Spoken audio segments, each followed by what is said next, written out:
Amca güzel gözüküyor gözün. Sağ tarafa doğru bak bakalım.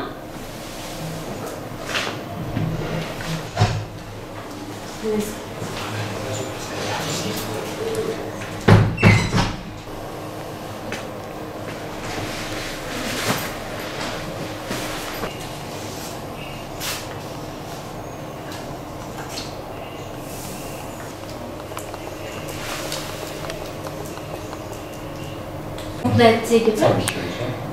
Sağ gözünü de amca çok küçük yaşta kaybetmiş, öyle anlattınız. Evet. Sağ gözü için de ilerleyen süreçte nakil planlıyoruz. Devam edin hocam, biz yolumuz. Buna bak bakalım amcacığım. Arçket raş, bile kadar geçmedi. Arçket raş.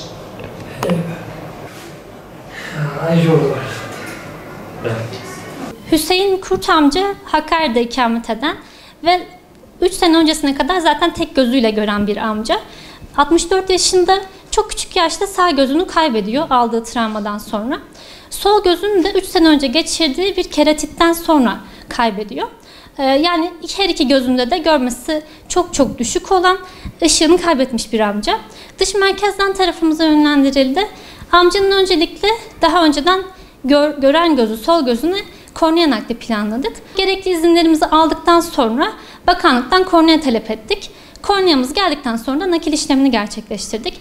Ameliyattan sonra amcanın görme keskinliği %30'lara kadar çıktı. Bu da bizi ve hastayı oldukça mutlu etti. Amcanın sol gözünün takibi devam ediyor. Kornea nakli bir organ ve doku nakli olduğu için sadece nakilden, ameliyattan ibaret değil süreç. Elbette takibi çok önemli. Biz de amcayı sık sık yakın aralıklarla görmeye devam edeceğiz.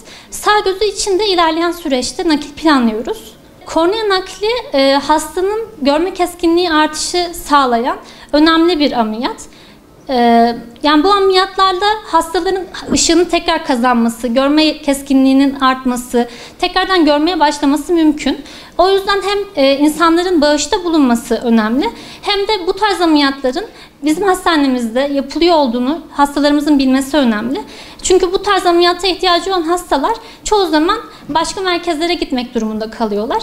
Hani bu ameliyata tekrar Van'da başlamış olmamız bölge insanımız için çok kıymetli. Çünkü dediğim gibi bu sadece bir ameliyattan ibaret değil, takibi de önemli ve takibine gidip gelebilmek de önemli. Bu sebeple bu ameliyatın burada yapıldığını biz hastalarımızla paylaşmak istiyoruz.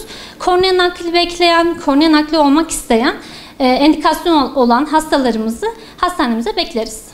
1-2 yıldır babamla sürekli hastaneye getirip götürmekteyim.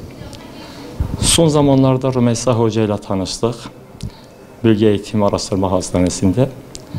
Çok şükür babamın ameliyat yaptığı kornea naklisinden. Şu an durumu gayet iyidir. Çok şükür. Eskisi gibi değil. Hiç olmazsa kendi ihtiyaçlarını kendisi karşılayabilecek. Hocamıza çok teşekkür ederiz. Sağlık Bakanlığımıza çok teşekkür ederiz. Hastanemize çok teşekkür ederiz. Emeği geçen tüm arkadaşlarımıza teşekkür ederiz.